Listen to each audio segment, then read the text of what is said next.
Well, hello everybody, and welcome back to the Hilltop Pillbox here in Abbotsford, British Columbia, Canada. And today we're playing a fun solo game of the Axis and Allies 1914 offering. Came out a while ago, but we are gonna get things going here. I just want to point out a couple of things before we get too far. One, I'll be using these NATO flags.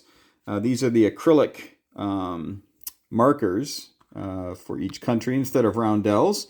I think they look smashing. Historical board gaming is where I picked these up, and so if you have the opportunity to do so, I love these things. They're just great, and they really stand out when you take a territory, right? So when the Turks come in there and do that, that really lets you know. So I highly recommend them. The other thing are these army plates here, these task force markers as they call them. So you put all your army on there, and then you can just put the task force marker there. Now, in this part of the board, it's typically not a big deal. These are fairly large zones. But if the Ottomans get over into here or into Albania or something, their army might be too big, especially if it's over there. It probably is. And you can see there's a couple for the Austro-Hungarians, a couple for the Germans, and one for the Russians. So they're very, very handy. Highly recommend them. Of course, we have them for the Triple Entente as well. The other thing I want to mention is the coins. Yes, these coins I picked up from Historical Board Gaming. They're metal, and they're very nicely made. They've got different symbols on them. I think this one here is a bit of a naval feel to it. It's got an anchor on one side. But they weren't that expensive, and they're going to bury us all, right? Like they're made of metal. So there you go. Highly recommend picking them up if you can from their site. And they're actually, it's funny. I'm Scottish. Okay, I got lots of Scottish blood in me, so I'm always looking for the best deal. And I went shopping around saying, hey, where's the best deal for these coins? These types of good quality coins. Historical Board Gaming honestly is. No, I'm not getting any kickbacks for that. It really was. So I'll save you the hunting around. So I've talked about the task force markers, talked about the coins. Okay, so on to the game. Now, I am going to be playing with my homegrown Italy rule, where Italy is not in the war to start the game. At the end of each of their turns, they're going to roll. And if they roll the number of the turn that they just finished or lower, then they can enter the game. So turn one, of course, they'd have to roll a 1. Now, that means a couple of things, though, with my Italian rule. The Italians can't move. I've nuanced it a bit. I used to let them move, but now I'm saying, no, they're not at war. They're not going to move around. So they can't move, and they only get half their money until they're in the war. So the turn that they roll, the die roll necessary to enter the war, then they'll collect their full income. Until that, they get half their income. So 14 down to 7. So they're only building a man and an artillery per turn, but they can't move anyway. So it's a slow crawl for the Italians. And my house rule states that they cannot be attacked, because if they could be attacked, well, they're not able to move anything around, and it's just a mess, and they don't have their full money. Now, what I do though is when they are attacked, it's because they're at war, of course, then they can move on the next turn, even if they're not attacked, is what I meant to say. So if the Austro-Hungarians or the Germans don't go into Italy, if they roll the number to be at war, well, they can certainly go on the offensive. They can enter France, whatever they need to do. Okay. Now, I always like to tell you what my strategy is in a solo game, because playing by yourself, you know what, it's not really exciting, because you can kind of read your own mind, if you pay attention. And what I like to do then is pick a strategy and stick with it, right? Just whatever happens, I'm going to stick with it and just see if I can make it work. Might have to massage it a little bit and say, okay, well, on this turn I might have to tweak a little bit. But for the most part, we stick with our overall strategy. So tactics may change, but the strategy remains the same. So in this game, the Germans and the Austro-Hungarians are really going to try to hold back the French. We're going to go into France and get Lorraine, that's $2, and get Belgium, that's $2. So that'll be $4 that the French will not be collecting each round from there anyway. But we are going to really try to take Moscow. Now, we've played this game many times where we've done this, and Moscow has fallen, and then the CP loses. Typically because the Russians can do these great spoiling attacks, they can get in the way, they can all that fun stuff. So I am going to put in a rule. I've never tried this before. Let me know in the comments what you think. But we know the Russian army, as huge as it was, kind of sucked, right? And it's not because the men weren't brave, and it wasn't because their equipment was as antiquated as all that. Now, some of it was, definitely.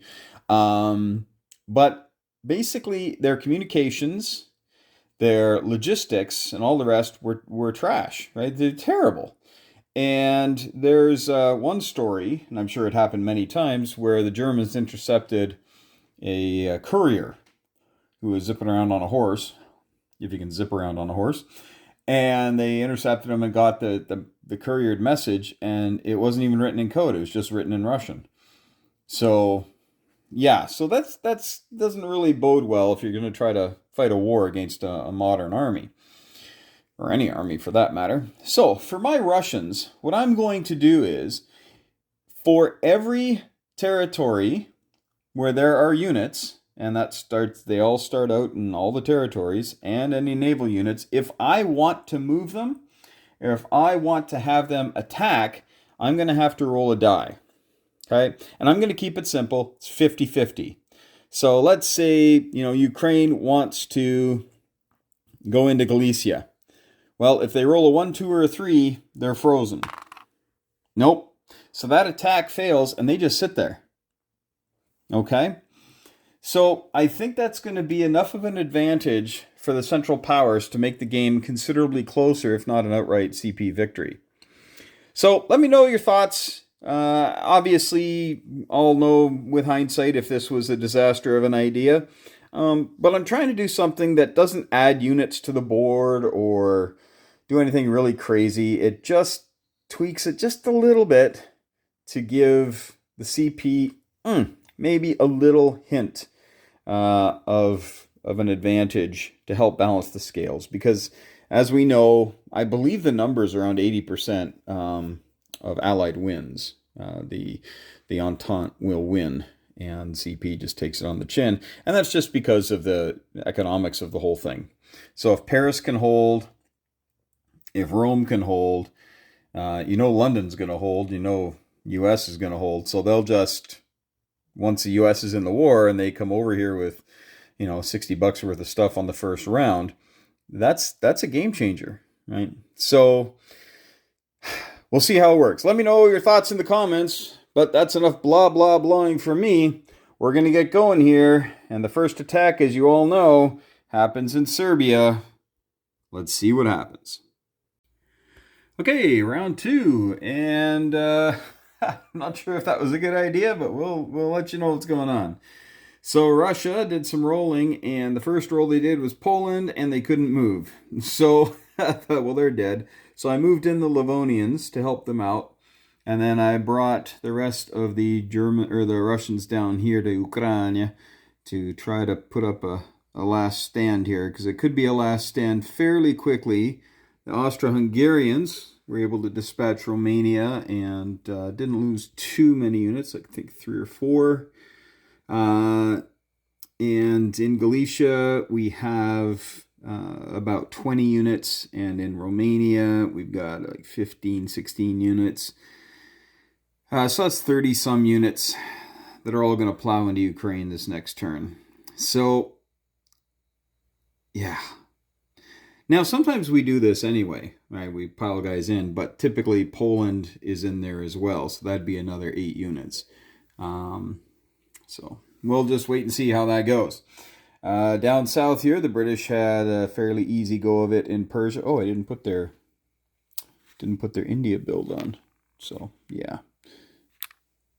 there we go. So in India, we just put those. Can't build ships in India, but there we go. Now sometimes I come over here and grab that But I thought, I'm going to go in full into Persia, and it paid off. Still lost a couple guys.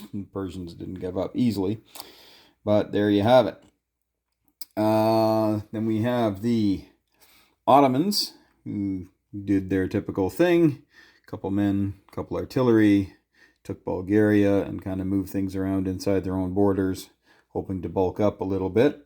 A little less pressure coming from Egypt because the Germans were branching out quite a bit here, and I thought, I want to hang on to Africa with Britain. Those little ones add up. So we did have a fight down here, and so the Union of South Africa and Rhodesia came in here.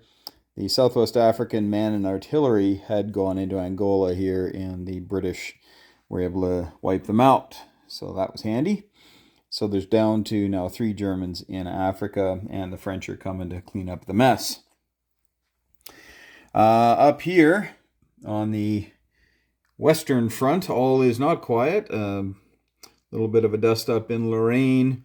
Belgium fell with a bit of a whimper, only one or two hits. 2 hits. So I guess 2 out of 4 is not bad.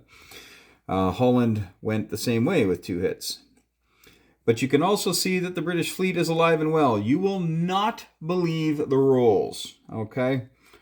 So I rolled for the 4 subs, got 2 hits with the mines, talking about the mines. So 2 subs are gone instantly. Then I rolled 2 dice for the cruisers, 2 ones. So both German cruisers are gone. And the battleship came through unscathed, but now you've just got 2 subs and a battleship. And the home fleet did all right, and the German battleship hit on the first round but missed, and the sub never hit. So just 1 British cruiser got hit, and dent on the battleship that got repaired, of course. So the Canadian contingent was able to come over unopposed and land here in Picardy and set up shop and help the Brits that came over with their lone transport. So I built another transport, because why not? And now we're going to be able to shuck some guys over fairly quickly. The French took Portugal, as they are wont to do, and America was America. Just not really interested in fighting yet, so they just collect their money. And so you can see the cash here as it's going up and up and up. Now you see 7 for Italy. That's wrong, because I left the die out here. Yeah, that was the Italians' roll. So they're in the war. So they're actually going to be at 14. So we're going to give them another nickel and 2 more bucks. And now they are in the war. Now, if we look here, like I said, Austria-Hungary is going to have about 35 units that can go into Ukraine. That's all well and good. Unfortunately, there's nothing over here in some of their big money properties. So they are going to have to be very careful. I'm obviously, I've got to turn around here. I can't give up Tyrolean Trieste. So that's no good. And with the German fleet gone, usually there's a German fleet here, I was able to bring in the French Navy. And with the French Navy in there, the Austro-Hungarians are definitely bottled up for the duration. Serbia fell and took a couple. And Romania fell, took, I think they got 5 hits, if I recall. 4 or 5 hits. I don't recall. All right, that is round 1. Heading into round 2. Don't give a lot of hope for these Russians here. I think Austria-Hungary, well, I don't know. Maybe we should just focus fire on Ukraine and see if, I guess if they retreat, that's no good either. So maybe they'll stick around and die. Choices. But these guys up here, they rolled like 3 and 1 or something, so they couldn't move. And the guy in Kazakhstan, well, he's holding the fort. All right, round 2 coming up. What is going to happen here? Round 3 is about to begin, and do you ever get the feeling that maybe you made up a rule and it's kind of stupid? Oh, the poor Russians. Ouch. Yeah, they got absolutely whacked. It was not fun. You may notice a bit of a difference from the last turn in that I had sent everybody from Berlin to Kiel, but then I remembered, no, I said I was going to take out Moscow and then come back, fight a holding pattern over here. So, got to be true to my word here. But quite a stack of German love and affection headed eastwards. The attack in Ukraine did not go all that well, and the counterattack went very well for the Russians. And so we can see what the Austro-Hungarians are down to, which is 5 units. And for the Russians, if they get their die roll, they will be able to, move. And they might actually try to do something about this or this. All this kind of stuff is wide open. They can't move in here right now, of course, but they may just stay here and kill this too. But we shall see, because there are a lot of Germans coming there. A lot of Germans, over 20 units are coming, so you can't be flippant about the whole thing. And they came into Sevastopol quite easily, only lost 1 or 2 units there. And down here, well, this has been a real mess. So the British had come in here into Persia, did all right, and did their next build, and they moved in, and then the Ottomans hit them with everything they could, and did pretty decently. They got about 6 hits or so, so it took out 2 artillery and the balance of infantry, but the British hit back even harder and took out like 8 units, so the Ottoman are down to 4 here. So now I've got a choice to make with the Austro-Hungarians. Do they go north, try to prosecute this war against Russia, and it's not enough to win this battle. In fact, they could actually get wiped out to a man. So I do have to really consider that. Yeah, because if that goes poorly, if they actually lose everything, then the Russians can walk into Sevastopol, Romania, and Galicia and just collect a whole bunch of cash just with single infantry units. So I have to be very, very careful about that. Now I could move in and not attack and just play defense, so that might be an option there. But I could also come south into Persia, and again, this is similar to my anniversary game. 10 units on the Eastern Front isn't a big deal, but 10 units in Africa, that's a big deal, right? So these units here might not make much of a difference as to what might happen up here with all the Germans coming, but down here, you might be able to actually eradicate the British from India. It's possible, because with the efforts of the Ottomans and the Austro-Hungarians, that might be enough to break the British. Because the British here, they only have, what's that? They built 5, 6, 7, 8. They only have 8 units. Now, they do have an aircraft, so all these artillery are shooting at 4, so it's definitely going to cost. But if they can get some good hits, I'll obviously plant 5 more units here for the British next round. But yeah, interesting conundrum. Over here, I did finally take Arabia. And of course, I can bring 2 of these units back to here, or I can have them march up. And the reason the Ottomans didn't just come and take this is because I made them turn around. I took that with 1 British infantry, and he got killed for the loss of 1 Ottoman infantry. Africa is almost completely un-Germanized. So Cameroon is their original territory, and that's where they have had to back up into thanks to the efforts of the French and the flawless rolling by the British. Once again, they get out of there unscathed. So, they might catch like dysentery or malaria or something, but the Germans aren't killing them. So, Germany has 1 buck coming from Africa here at the end of round 2. That's pretty surprising. That's not quite as typical, but when these dice are nice down here for the Brits. Conversely, if they're nice for the Germans in that first battle and the Germans win, they're down here till like turn 6 or 7 usually. So weird things happen. Well, Italy's in the war now, and so the Austro-Hungarians, as you can see, didn't move anything this way. They got to come back because the Italians, although not a formidable force, you just can't leave them. They will grow to be a royal pain if you do not. So had to shuttle some guys over for the Austro-Hungarians, and then the Italians went and activated Albania with 2 infantry units. And I knew I was going to do that, so I had the Ottomans come over from Serbia, or into Serbia, to shore that up. So, yeah. Again, tons of German stuff moving east. That's a problem. Buddy in Finland cannot catch a break. He's rolled 3s twice now. Over here, this was quite the dust-up. So I brought all the French stuff from Picardy and all the stuff from Burgundy into Lorraine, here where a large German stack was. And this is what's left of the French. Right? So the French have 12 infantry and 8 infantry and a fighter. And the Germans, who never had a fighter, are down to this. All right, so they've got, 5 artillery and 1 infantry. Now they do get to go first. So this stack here, this is their number 1 army. They're in Belgium right now. So they could come into Lorraine. Not enough to kill the French, but it would definitely tie them up. But that would hand Belgium to whoever wants it. So I feel pretty confident, although not 100% sure, that Germany should be able to handle Russia at this point with this stack of stuff that's here in these 2 territories.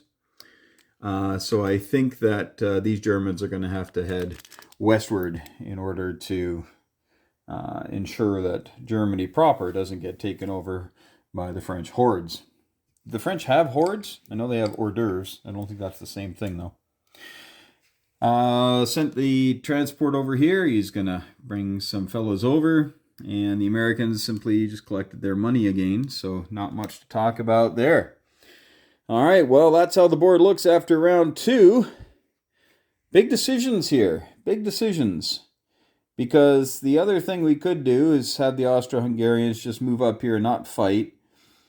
And then the Russians, if they attack, do they attack with everything they've got? And they could do that and possibly wipe out any Austro-Hungarians. But then Germany could hit Moscow with some pretty big numbers and some decent reinforcements. Conundrums. This is why I'm glad I don't play war for real, and I have utmost respect, and I mean that in all seriousness, for those who do. Yeah, I making decisions at the grocery store, that's about as tough as I need. I don't need to worry about life and death. So, all right. Well, here we go. Round 3 coming up. I'm going to have to think about this one. Okay, 3 rounds are in the books, and, well, it's anybody's game, which is nice after 3 rounds. But I'll just tell you what's going on here. The Russians decided to stay in Moscow, and they built up a little bit. But they did get attacked by the Germans on the German turn. So what happened was the Austro-Hungarians just pulled everybody out to here. And then from Sevastopol, they brought down just 3 infantry. And then the rest, they sent 1 infantry and the 4 guys here. And these guys here all pulled back to Galicia, except for 1 guy, of course, so that the Russians had to fight him and couldn't just move. So obviously he died. So the Russians took it, got the money for it. But then on the German turn, all this stuff is wide open. And he rolled a 3 again. And it's, I don't know, it's a Finnish thing, I guess. But the Russians were able to come over here. I rolled so I could come into Tatarstan because the Austro-Hungarians had sent a single guy up there just to be a little bit of fuss and bother. So that's how things went there. We're going to stay with Austria-Hungary because they're in trouble here. So the Italians brought everybody they could into Trieste, and they thumped them. They needed 10 hits. They got 11 hits.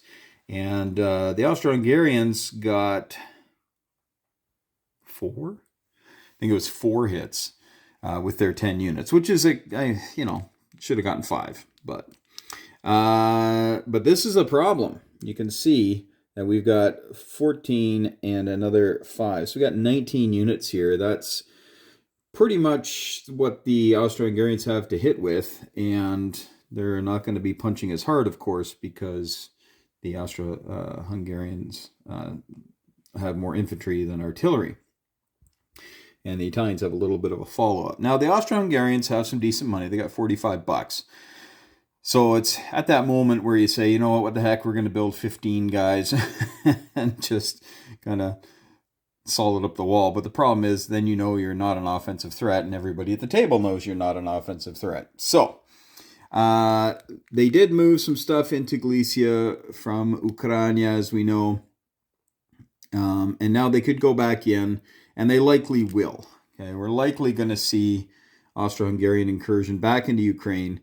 And if they're lucky, they might be able to take out the Russians. Now, I don't think they will get that lucky, but they do have 11 artillery and then another 5 infantry, and a fighter.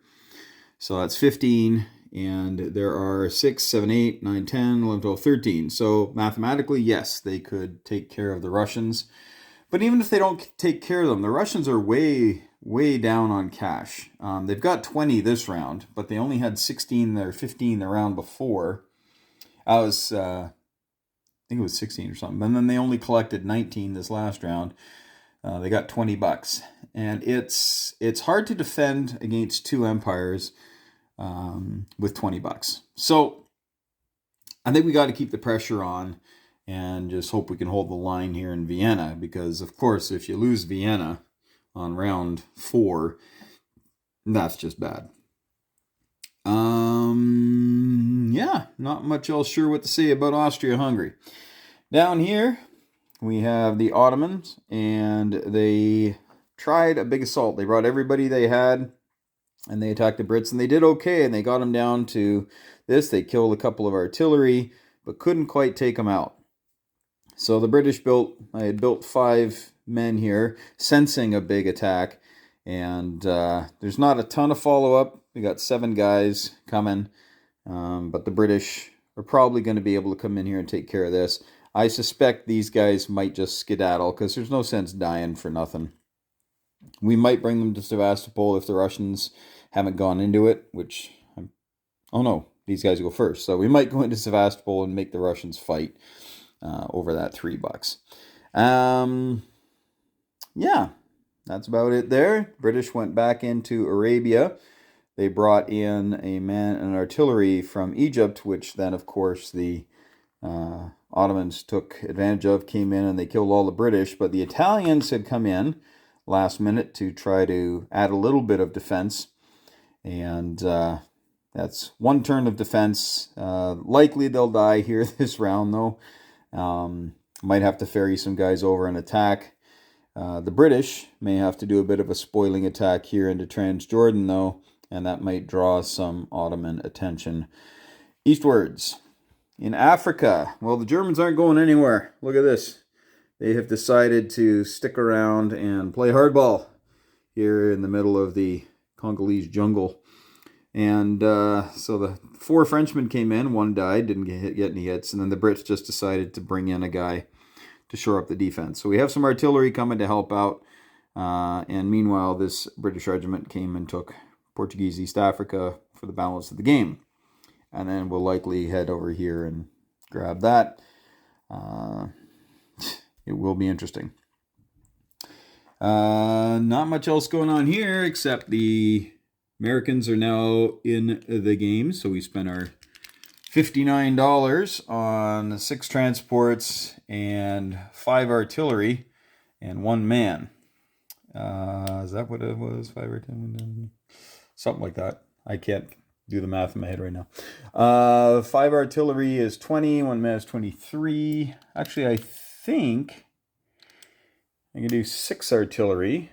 That'd be 24 plus the 36. That's the 60. Yeah, so I couldn't build that, because had I built 6 artillery and 6 infantry, or 6 transports, and just brought them over, that would leave these guys by themselves. So we had to save 1 there. So I'm going to go back and do the math. I think I screwed up the math. But essentially, you can't just build your 6 transports and 6 artillery, and then that's your $60, and then just leave, because, of course, you need an infantry with the extra 2 artillery that are there. So I might have to go back and do a little bit of math there. It was at the end of the round, and I was Russian. I'm not Russian. These guys are Russian. Are they Russian to defeat? Who knows? But in the middle of Europe, we have the remnants of the Second German Army. Yeah, they just retreated. They just backed the heck up. And the First Army also backed up into the Ruhr and are going to be meeting up with some German reinforcements that are rushing to the front. Not rushing to the front, but rushing to the front. So essentially we have what's happening here is the British, because they won that first naval battle, instantly were able to have an effect on the Western Front.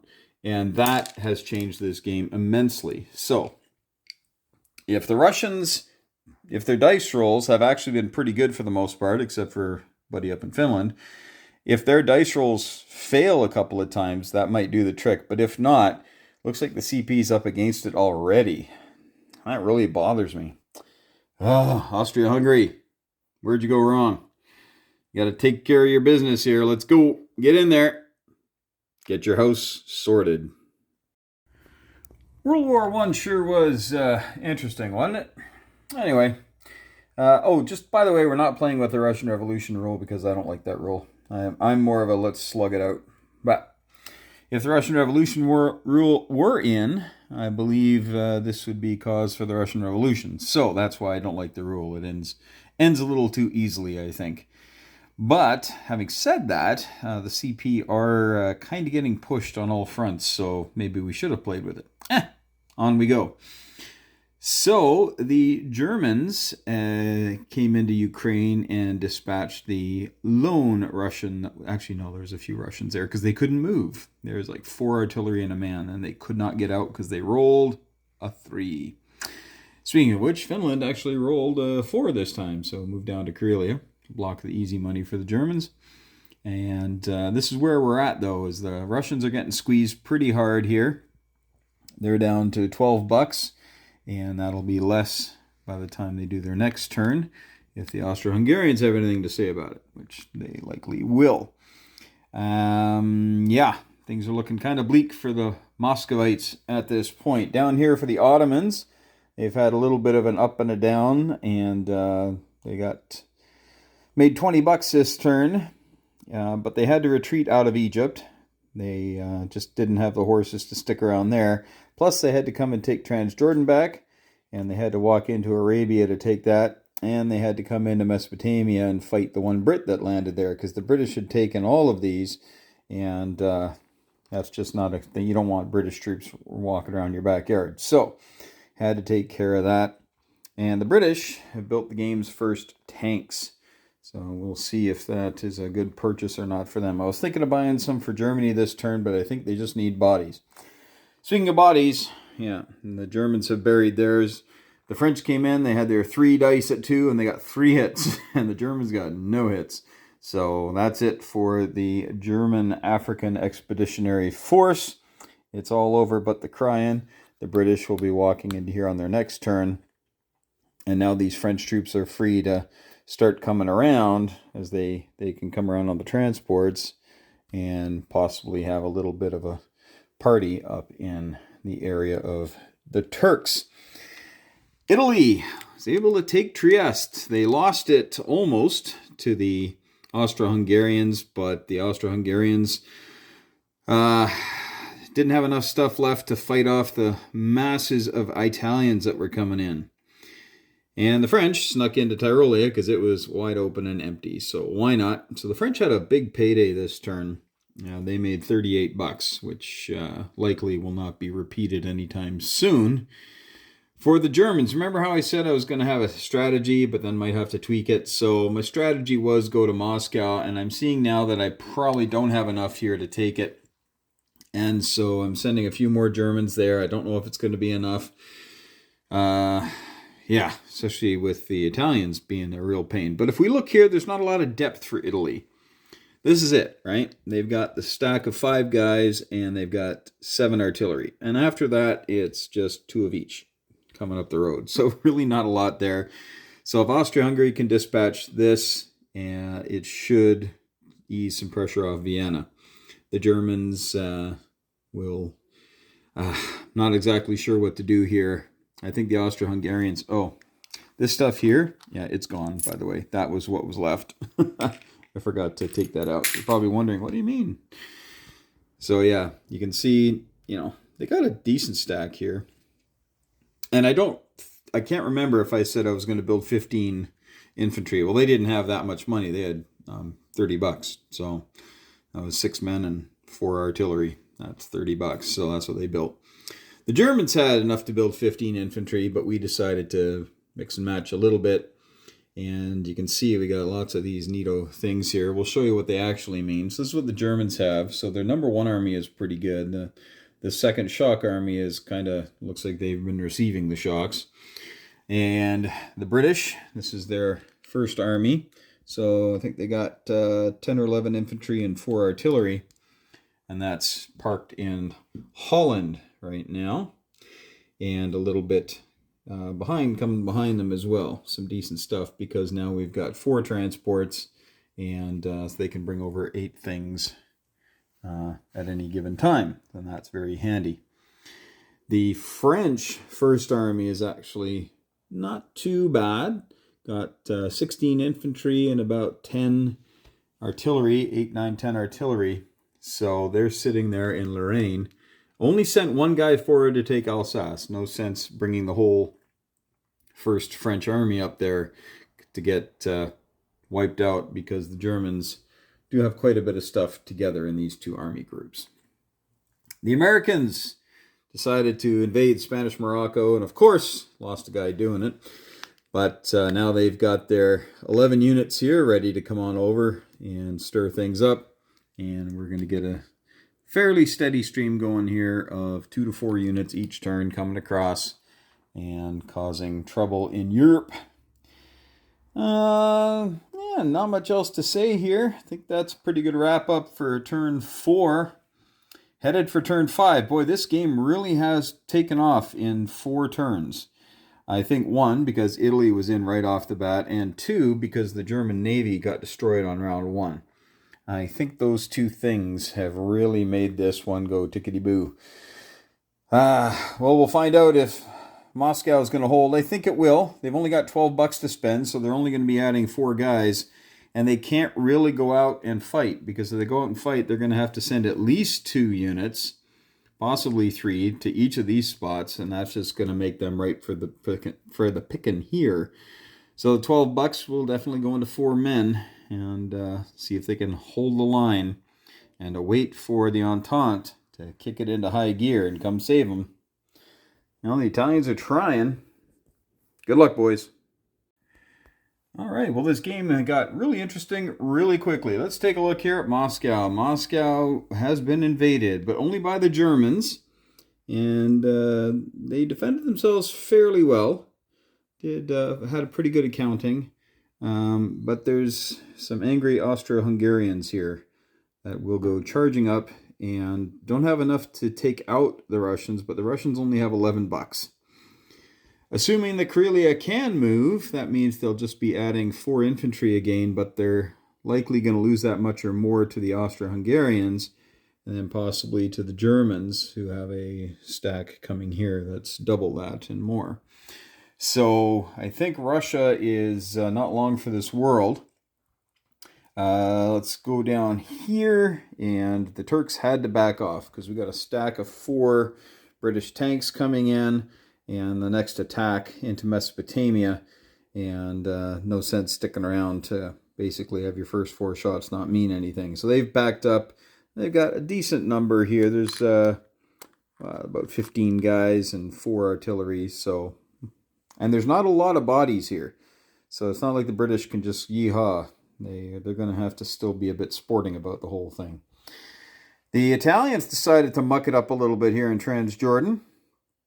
Came in from Egypt. They're a contingent of 5. They lost a couple, but they took out 3. So that's a trade they'll make every day of the week and twice on Sunday. The French brought up their 3 freed up colonial troops, and they're going to be moving them up into this region on this turn. To do what? I don't know. America into Greece. Lost 3 units doing it, but there you have it. Now, I do have a question about bombards. So, battleships are bombarding here. They get 1 shot. So, here's the American one. They did their landing. So, they had a bombard. When do you take off the bombardment casualties? I looked through the rulebook and I must have missed it. I have errata sheets and everything. I looked online and it all says the same thing. You can do bombardment shots. I'm like, okay, great. When do you take off the casualties? So I left them on. The bombard got a hit, so I left the guy on for the Greeks because it didn't say remove them immediately. So let me know if I'm absolutely missing it, and let me know what page of the rule book it's on, because I cannot find it. I can find where you do them, I just can't find out where it is. So, and that's just me, might be missing the obvious. It's probably hiding in plain sight. Up here, the Italians backed out of Trieste for the same reasons. They just couldn't hold on to it with what they had, so they decided to back up here to Venice and bulk up a little bit. The Germans came into Tyrolia, kicked out the French for the loss of a couple of Germans, so it wasn't an easy task by any means. And the Austro-Hungarians just getting numbers on the board, but the aircraft was a good idea since the Italians had built their own. Over here on the Western Front continues to move backwards. And the French had a massive payday. They $40 they made this last round, so they're in the money, as it were, and they are not real strong up front, but strong enough that with the British help, the Germans couldn't survive a 1-2 punch very easily. So now I did build one of the AV7s here. Got that sculpt from Historical Board Gaming as well, so there you go. Those are great, and they're going to have to start punching back this turn. So they'll take back the Ruhr. They'll probably beat up the British in Holland. That is a sizable force, though. So, no, they can't really get to Holland with much. So they can only get in with like 9 units. So they probably won't do that. Actually, is that a single? Is that a dark? Oh, it's a dark red. Okay, so we've got 13 units there, but the British have way more than that. Here's the British First Army. They're doing pretty well. Not a lot of follow-up, though, as you can see. And the French don't have too much going for them except in this First Army here. As you can see, they're fairly healthy, a lot healthier than the Germans are. So we're going to have to take stock and make some choices. But I think Russia is going to fall. I think it's going to fall. And if it does, then I think the Germans will be fine. But the French making 40, that's never a good thing. I'm going to have to take steps. So we know the Americans landed here, and a couple of guys are here. Now you're saying, some people say, why do you take Spanish Morocco? Your boats are still here. They got to come across. Yes, but once we get the bit of a shuck going, we can drive them across here. And then any American boats that are here can go, 1, pick them up, 2, and then drop them off. So it's a quick, easy back and forth, and that's the method for the madness, and that's why you tend to give up a man or two taking that. But the extra buck's nice, too. Sometimes makes a difference between buying an infantry and an artillery. And over here, the British continue to have a lot of stuff to bring over. I haven't tempted fate because he still has Kiel here, right? So now if I can get Kiel contested, then I can go in there, and I believe the sea mines don't work when the territory is contested. I'll have to look that up too, but it's been a while. It's been a long time. I don't think I've played this game with other people for quite some time. So I'm trying some things that I'm not sure if they're going to work. But so far, it looks like the alliance is kind of running the table. But Austria-Hungary should be back in the money this round. They should get Trieste back. They got Tyrolia back. They should be able to hold on to Trieste. The Italians will likely take Tyrolia next turn.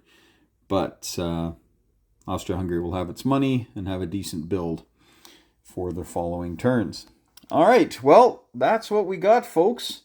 Yeah, we talked about down here. Africa is pretty much done, so we'll stay out of Africa. We've gotten out of Africa. We're going to stay out of Africa. All right, here we go. Moving forward, round 6 coming up. Oh, Moscow, what is going to happen to you? All right, round 7 is about to begin. And Moscow still in the hands of the Russians. They had some really good dice rolling. We were able to take out almost all the Austro-Hungarians and all but one German infantry. But they are now down to it. The Austro-Hungarians, of course, with their 2 units and these 2. So that's 4 dice. I'll probably attack anyway. No chance of winning, of course. But if they can peel off a couple more artillery, that will help, especially with the fighter there. And then the Germans are going to be coming in with their 9 infantry and the one that's here. So, not sure if it's going to work, but we will find out. But the Russians are down to, they got $7 this turn, and they'll spend all 7 of it on man and artillery, and then that'll be it. They'll hopefully be able to hold on a little longer, but I'm not sure. Also, down here in the south, the British are starting to get some free reign, thanks to the French coming in and grabbing Mesopotamia. These are the African troops that we told you about. They came up, grabbed Saudi Arabia and Mesopotamia, and in we go. The British now have all these tanks, and they got 2 more, so it could do a landing here. And the Ottoman are not the strength that they were a moment ago, and I'll tell you why. Well, with the Americans over here, and now the Italians coming in, the Ottoman have had to kind of circle the wagons. So they came back out of Serbia, which allowed Italy to take over. So now the Ottomans are not helpless at all. All right, they've got 18, 19 infantry and 4 artillery. So it's not like they're going to be rolling over anytime soon. But their economy is getting squeezed. They're down to 1 boy here. They've lost Mesopotamia. If they come out here, everybody will die. So they're not getting this back anytime soon. They're not getting this back. They're going to lose this turn likely. So their economy is going to really start to get crushed. The Americans, I was thinking of coming in and attacking Bulgaria, but probably wouldn't have taken it, and then I would have lost my whole American force, and what's the point in that? So we're going to hold off for a second. Well, a second meaning probably 3 or 4 rounds. And then we'll see if we can head in there. By that time, though, if Moscow has fallen, then the Germans are going to be able to do a little bit more work up here. Austria-Hungary is able to take Trieste back, mainly because the Italians backed out, fight on a different day. And I think I mentioned it, they brought 4 units down here because we now have 2 transports. 1 transport for Italy just doesn't do it for me. Gotta have 2. And landed in Greece just to help out the Americans. But in Trieste here, we got a decent stack. Got about 15 units or so, 16 units in a plane. And yeah, more than a match for anything that's surrounding them right now. But not enough to go skipping through the tulips just yet. They're going to have to be careful they don't overextend, because as you can see, they have to take care of Serbia, because if they don't, Serbia is going to take care of Budapest and Romania and scoop 9 easy bucks. So they're going to have to do something about that. Germans helped up here in Tyrolia, came down from Munich, and just kind of sitting there waiting to get orders from German High Command. Speaking of German High Command, they went back in and took the Ruhr with authority. No, they didn't, but they did take it. So good for them. And the British and the French said that's not worth going into right now because the Germans do have quite a bit of stuff. Here's the 1st German Army. Quite a bit of stuff there, as you can see, about 25 units. And the French and the British, while they do have decent armies, to get caught between the German 1st Army and their provincial troops here in the Ruhr, that would just be death. So, decided not to go in this round. Taking on one of these Allied armies head on would be tough enough for the Germans, but taking on the Allied armies in the same breath, that's not possible mathematically right now. And again, the French made 38, so did the British. So that's 76 bucks, and the Germans are not making that much. They only made 38 this last turn themselves, and they're going to have to pick up the pace a little bit if they want to make more. Actually, it's 38, right? 35, they're down 3. No, I think they should have a bit more than that. I'm going to have to recheck my numbers. Austria-Hungary made 35. That's correct. So I'll go back and do the math here. Oh, but Germany's down here. That's why. They're down 4 here, and they're down 3. So they're down 7, and then they're up 6, 10. So they're only up 3. Yep, so 38. That's correct. Wow. It's amazing how quickly, when you start losing these interior lines, how quickly that number drops. And although Africa doesn't seem like much, that $4 every round going to the Allies instead of yourself, actually they've only lost $3. I got to give them an extra $2 because the last 2 rounds I counted them at having lost 4. And that means, there we go, you're going to have a little bit more money. All right. Aren't you glad you were here for that? Okay. It's amazing how the mind works or doesn't work sometimes. The French continue to crank out some tanks and are definitely going to be a force to be reckoned with here. So the Germans might have to pull the trigger here preemptively before the tanks show up and give themselves a fighting chance. Even the Americans are in the tank building business. So look at that. So America, Germany, Austria-Hungary has a tank, France has a tank, the British have a tank. It's just Italy and the Ottomans and, of course, Russia who have neglected to join the 20th century. We sent back these 6 transports, and we didn't build any this turn, so there will be a bit of a breather from America, but once they get rolling here, it's going to be a thing to behold. All right, well, that's pretty much where we are here after turn 6, round 7. Coming up, got some real decisions to make here, with Austria-Hungary especially, what they're going to be doing. But they are going to see if they can inflict any kind of casualties here in Moscow, because at this point, every hit really matters. Stay tuned and see how successful they were. Well, how did Moscow do? That is close. And I got to tell you, this is the little fighter that could, because it has single-handedly stopped Moscow from dying, I'm pretty sure.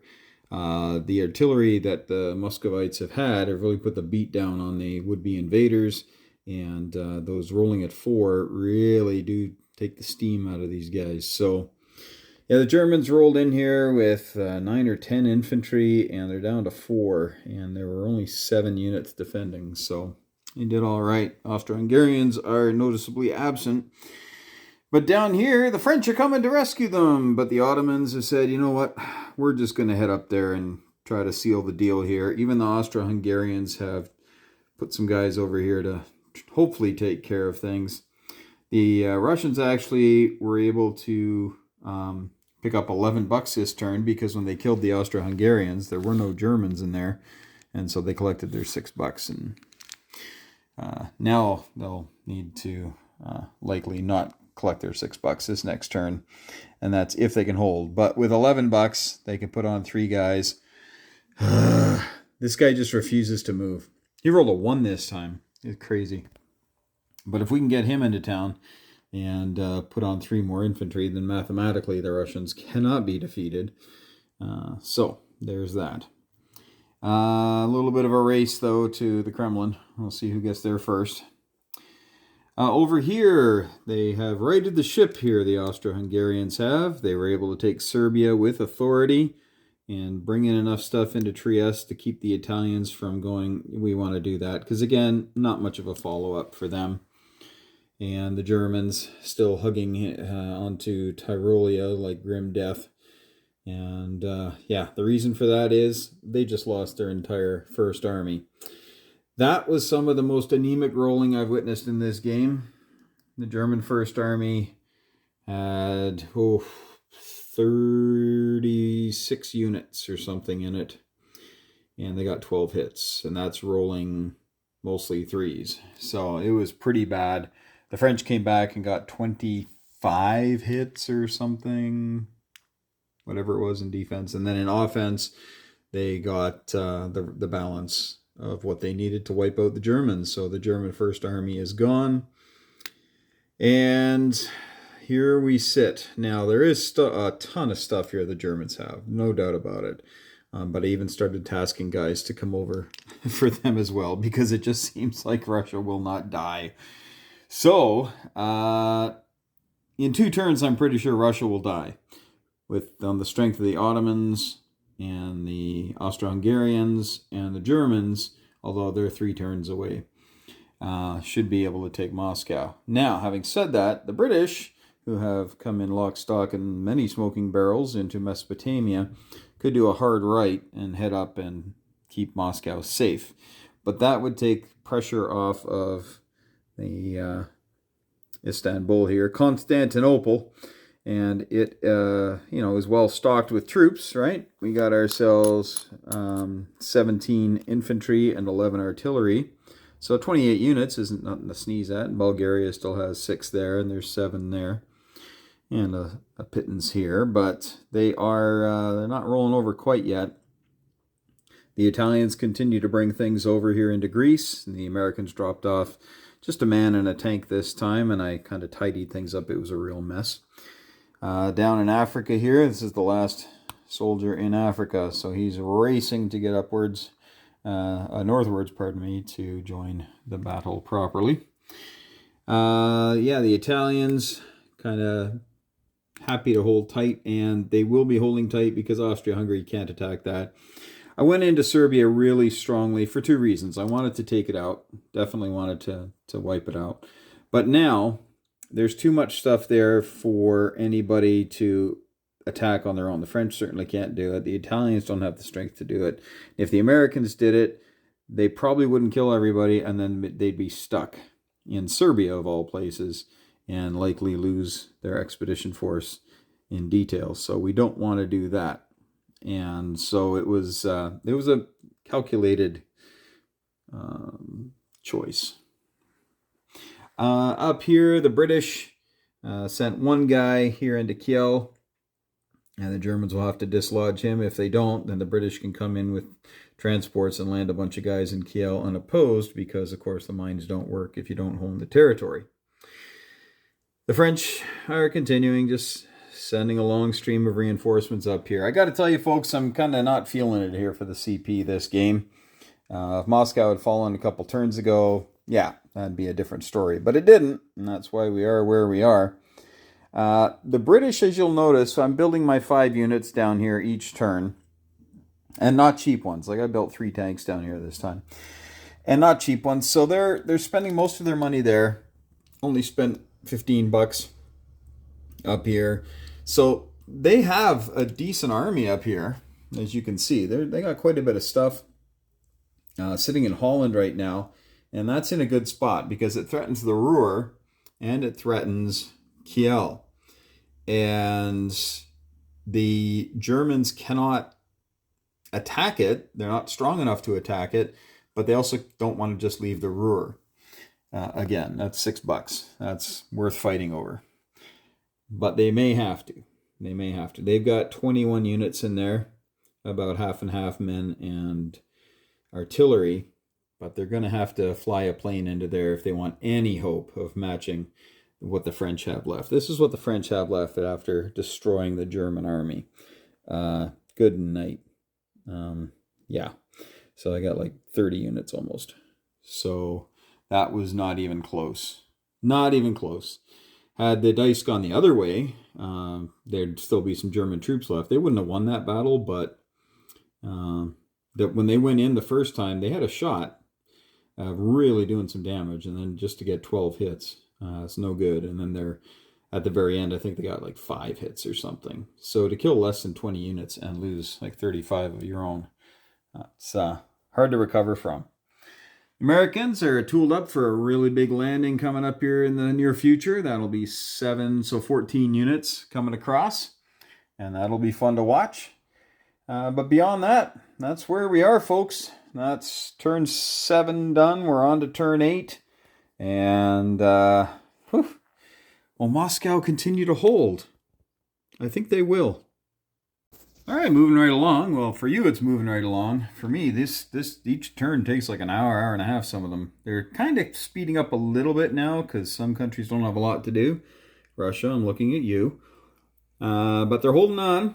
Germany did not make an attack this turn, but because the area is contested... Oh, I forgot to actually do Russia's money at the end. So they would have just had the $5. And yeah, I erroneously, I think, gave France an extra buck because I gave them Tartarstan, but Moscow had not fallen yet. So they should have $5. All right. Or 6. Nope, 5, because France hadn't gotten there yet. All right. So they got $5 to spend next turn. Aren't you glad you're here for all these learning moments for me? All right. But this is what we got. They now have 5 units left, plus, or pardon me, 6 units plus the fighter. We have Austro-Hungarians coming in, and they have 8 units, including a tank. And 2 turns from now, the Germans will be landing with a few more, including a couple of tanks.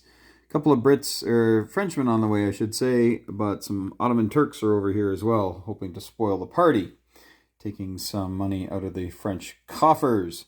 Just so you know, the French actually made $51 this turn, and that's taking away 1 for Tartarstan. So $51. Crazy. The Brits are down here still trying to move things along and convince the Turks that the British way is the best way to live, and they might be doing that fairly shortly. You can see that the Ottomans are being crushed on all sides now. The Italians came in and took Bulgaria. They had 8 units, and there were 6 Turks sitting there. 6 Ottoman infantry, and they got 7 hits on their 8 dice.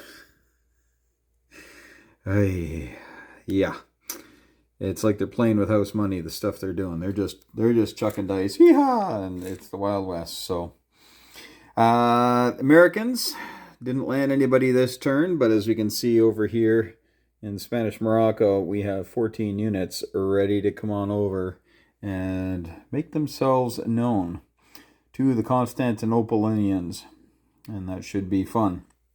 Over here again, Austria-Hungary has stabilized the region for themselves fairly well and are looking to likely take a poke here into Italy this turn. If they can bust the dam here, it's almost clear sailing, because the Italians continue to do little landings down here and are causing all kinds of grief everywhere. And, well, they're happy to do it. It's extra money for them, and their boys get to go out and see parts of the world they might never see otherwise. So that's one thing that war is good for, I guess. As we know, the Germans are coming, but the French and the British are coming too. And good night, Irene. There's a crazy amount of firepower coming. We're going to see what the Germans have to put up against it. So they've got about 16 infantry and about the same number of artillery and 1 tank and a fighter. So about 32, 33, 34 units for the Germans, and a little bit of backup there, not much. Okay, so about 40 units in the region. Well, we take a look at what the British can bring, and they have about 25 infantry, and looks to be 9 artillery. Oh, these are artillery. I was swapping everything out over here. So yeah, they've got quite a bit of firepower here, about 11 artillery, I guess. And then the French. And the French are still doing pretty well here, folks. They've got themselves 18 artillery, 3 tanks, and 15 infantry. So the 2 allied armies here outnumber the Germans 2-1. So if they ever stack up and just start marching towards Berlin, that could be a real problem. I'm still holding out hope that the Germans will be able to do something about this if Austria-Hungary can pacify Italy and then maybe start sending stuff up this way. That'll slow down this French romp into Central Europe. And if Russia falls this turn, these guys can wheel about, and I know then that Germany can just send everything this way. Now, the one problem here is Constantinople. They're going to be down to $0 probably at the end of this turn. They probably won't be collecting anything at the end of this turn. That's just the way it is. I think Sevastopol might hold on for $3, and it might not be worth it for the British to try to take it. I can hit it with 6 units, 7 if I bring a fighter, and there are 7 units there. So I guess unless I get Italian dice, Sevastopol will still be contested, but they won't get the money for it. And Constantinople will definitely be attacked this round, and it will be contested, so they won't get any money for that. And the British will go, and then Constantinople will go, and now they have 14 bucks, so that's 4 units they'll be putting in. And then the Italians will go. They're not going to attack Constantinople, of course, not with these meager forces here. But then the Americans will go, and I'm not sure if they'll actually attack this round. So it might just be the British coming in this turn, but they do have 6 tanks. So the first 6 hits that the Turks get don't count for anything. So that's unfortunate for them. But they do have a lot of guys here. They do have a lot of guys. They got 28 infantry, is it? 23 infantry. 23 infantry and 11 artillery, but they do have a fighter. I spent the $6 on the fighter because I thought if I can win the fighter duel, then all these artillery the British are bringing are only shooting at 3, and these guys will be shooting at 4. It's what saved Moscow. Maybe it'll save Constantinople too. All right, Austria-Hungary, it's up to you.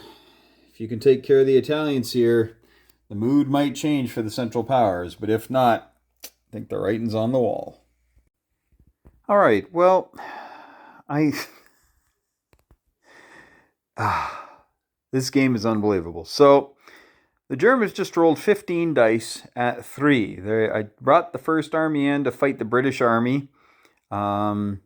It's kind of a desperation move, but I won the air battle. My plane missed the strafe, and then I had my tank and my 2 guys go through and try to get hits. They didn't get any hits. So now I got 15 dice at 3. 1 hit. 1 hit. Okay, so we're going to do that. Now I have 15 dice at 4 because I have 15 artillery. I'm just going to roll this in real time. Let's see if they got that roll, it wouldn't be quite so bad because there were a lot of 4s, but here we go. Okay, that looks a little better. But there's no way on earth that they're going to survive this battle with much left. So they got a grand total of 9 hits. That's with air superiority and 33 units. 9 hits. So the British are going to lose, we'll lose the Frenchman that was stuck in there, and then these 8 guys. So that's the 9 losses they're going to have. So they have 9, and then they've got 10, 11, 16, 17, 18, 22, 27, and then another 10 is 37 dice at 3. So let's just do that here in real time. See how badly we get mauled here. So there's 37 dice. So that's 10. I'm just going to roll these 3 rounds and then a round of 7. So 37 dice. These are at 3. So 3 hits on the first one. Add that dice back in. Oh, a lot of 6s. Oof, 1, 2, 3, 4. So 4 more. So that's up to 7 now. So we're almost equal already, what the Germans got. And then last one of full, 1, 2, 3, 4, 5. So another 5, so that's another 6 up here. So that's 12. And then 7 more at 3. 1, 2, 3 more. Okay, so 15 hits. So not a huge disaster. They actually didn't roll as well as they should have, but that's 15. So that's 6. It's 11, 12, 13, 14, 15. So all the meat shields are gone. Oh, I guess one goes back because of the tank. I forgot about him. So they lost 14 guys. They only killed 9. With air superiority and all those bang-bangs. So this German army is now in the Ruhr, toe-to-toe with a much larger army and adjacent to a very angry French army. So I think we're going to call it, but I'm going to carry on with this round. because happily enough, Moscow did actually fall, and it fell to the Germans, not the Austro-Hungarians, but the Germans survived with one guy left. So, I mean, that's good news, and that's definitely going to help the war effort, but we are just absolutely climbing uphill here. Like, it's not even close. But we are going to carry on. I'm going to finish out round 9. Who knows? Maybe when the British attack or the French attack the German army, maybe their dice are very anemic and the German high command will be happy. But I think they've eaten their last schnitzel, and it's not gonna end well for them. Auf Wiedersehen, I think, but we'll see. I'll let you know in just a moment.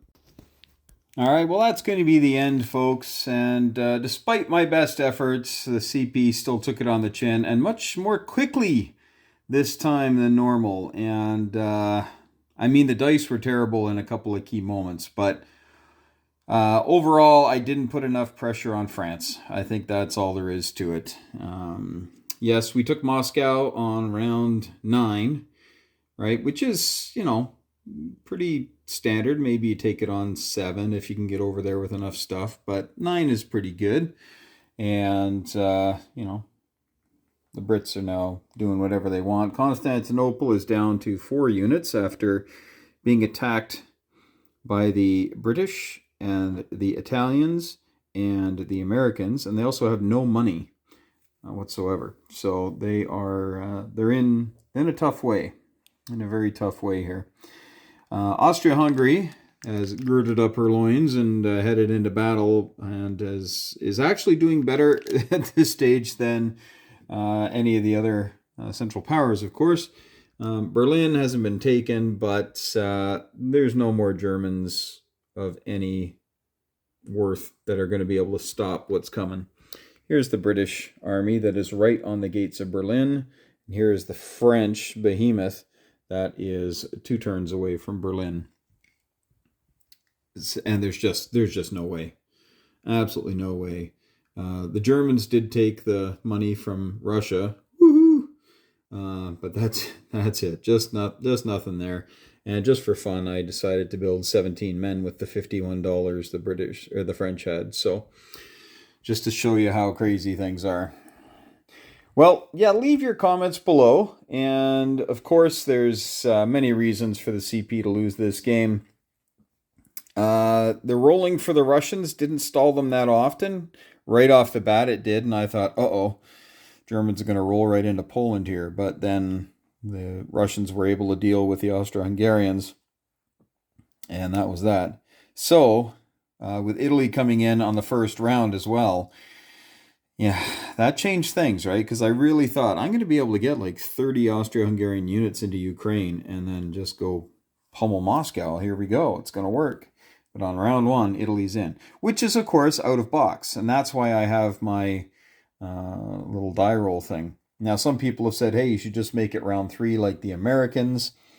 Yeah, there's some merit to that. Obviously, this game would have likely gone a little better for the CP. But the problem with that is when you know when somebody's coming in, it feels scripted. So you know that as Austro-Hungarians on round 3, you know that the Italians are coming. Then you act accordingly. But if you're not sure, that's where you're. Can I take this risk? I think I will. Hopefully, it works out for me, and that just makes it a bit more engaging of a game in my mind. But I'm not married to it. I think it's a decent idea. Well, hopefully you enjoyed, and remember, these coins here are something. I love these. These are great to play with, and highly recommend you picking them up. And these army task force markers, just brilliant. Just brilliant. They work so well. Highly recommend them, and they don't. They make the board look so much better, actually. And again, they don't take up much space. And if you want, you can always put a character there, right? I know some guys have actually glued different models down on there, and you can obviously do that if you'd like. I haven't done that yet. I don't know. Commitment scares me. Of course, I'm heading for my 27th wedding anniversary, so I don't know if that kind of commitment scares me, but that kind of a commitment really scares me. But hey, folks, thank you, friends, for playing. I really appreciate you watching and being loyal subs. Really appreciate it. So, and I'll sign off. Thank you, friends, for playing. Hug your loved ones. Really hug them. And as always, folks, may the dice be with you more than they were with those poor Germans.